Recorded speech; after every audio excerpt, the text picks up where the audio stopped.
Welcome back friends. یہ video میں ایک چیلنج کے ساتھ اسٹارٹ کر رہا ہوں.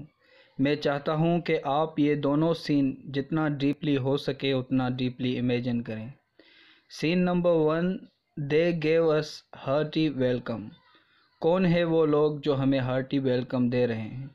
انہوں نے کون سا ڈریس پہنا ہوا ہے؟ وہ کیا پی رہے ہیں؟ اب سین 2. دے گیو اس اے کورڈیل ریسیپشن. یہ لوگ کیسے کھڑے ہیں؟ ان کے چہرے پر کیا ایکسپریشنز ہیں؟ انہوں نے کیا پہنا ہوا ہے اور کیا پی رہے ہیں؟ یہ سین اپنے مائنڈ میں محفوظ رکھیں اور ایک یا دو سینٹنسز لکھ کر ان کو ڈسکرائب کریں.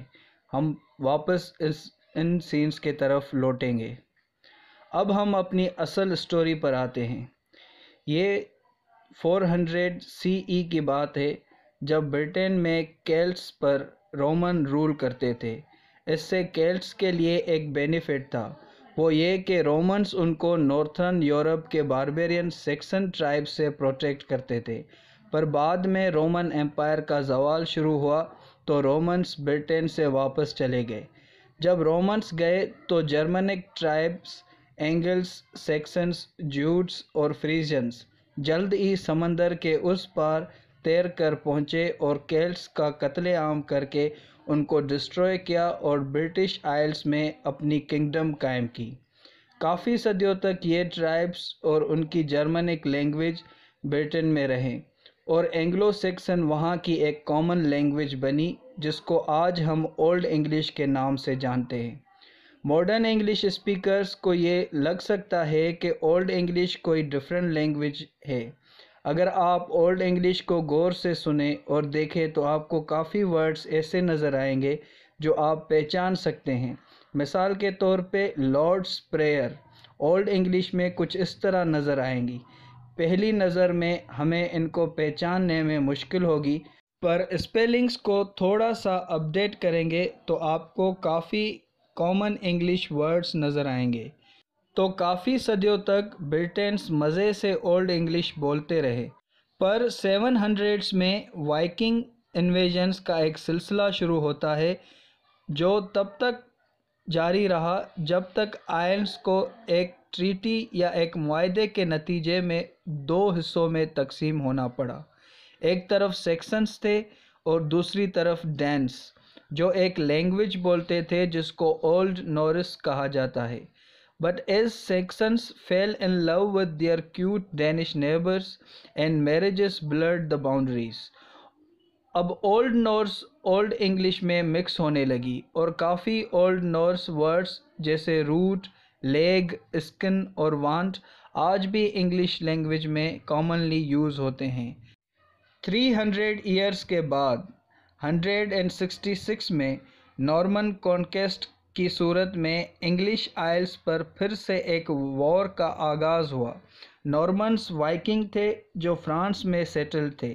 وہ اپنا وائکنگ کلچر اور لینگویج کافی وقت پہلے ہی چھوڑ چکے تھے اور فرینچ لائف اسٹائل کو فالو کر رہے تھے، پر ان کی وار اسٹریٹجیز اب بھی وائکنگز کی طرح ہی تھی اور انہوں نے ایک نارمن کنگ کو برٹن کا کنگ بنایا جس کو ہم ولیم دی کانکرر کے نام سے جانتے ہیں، جس کا نتیجہ یہ نکلا کہ 3 سینچریز تک برٹش رائلٹی کی لینگویج فرینچ بنی.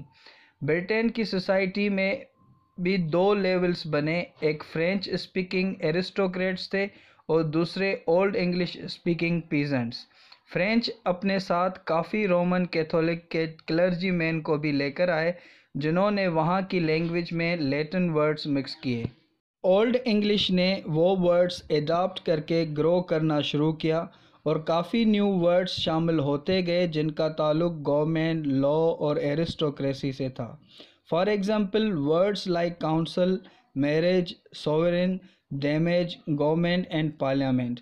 جیسے جیسے لینگویج ایکسپینڈ ہوتی گئی تو انگلش پیپل نے ریئلائز کیا کہ اب کیا کریں. اگر ان کو مینرز شو کرنے ہیں تو ان کو وہ ورڈز بولنے پڑتے ہیں جو Latin French origin. Anglo Saxon words sophistication نہیں اور یہ اینگلو سیکسنز پیزنٹس ہی بولتے تھے.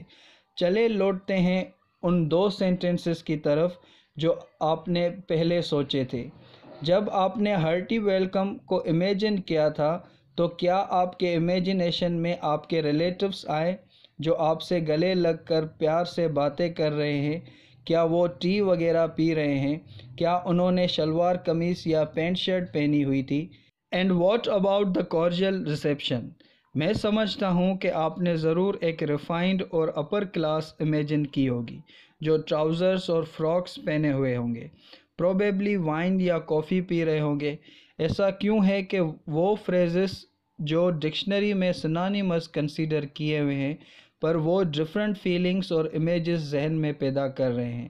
ہارٹی اور ویلکم دونوں سیکسن ورڈز ہیں، کارجل اور ریسیپشن فرینچ ہیں جس میں نوبلٹی اور اتھارٹی کی کونوٹیشن ملتی ہے، پر سیکسنز جو ریئل پیپل ہو گئے تھے برٹن کے، ان کے ورڈ سے پیزنٹری کی کونوٹیشن ملتی ہے۔ اگر آپ نے یہ ہسٹری پہلے کبھی نہیں سنی، پر جو لفظ آپ بولتے ہیں اس کی میموری پرٹیکولر فیلنگز میں نمایاں ہوتی ہے، یہ ایک ایسی کہانی ہے جو آپ کانشیسلی یا سب کانشیسلی جانتے ہیں، کیونکہ جو انگلش کے ورڈز آج ہم بولتے ہیں ان کی ایک تاریخ ہے جو ان لفظوں میں دفن ہے جو آپ آج بولتے اور سنتے ہیں۔ آگے کی داستان پھر کبھی، آج کے لیے اتنا ہی۔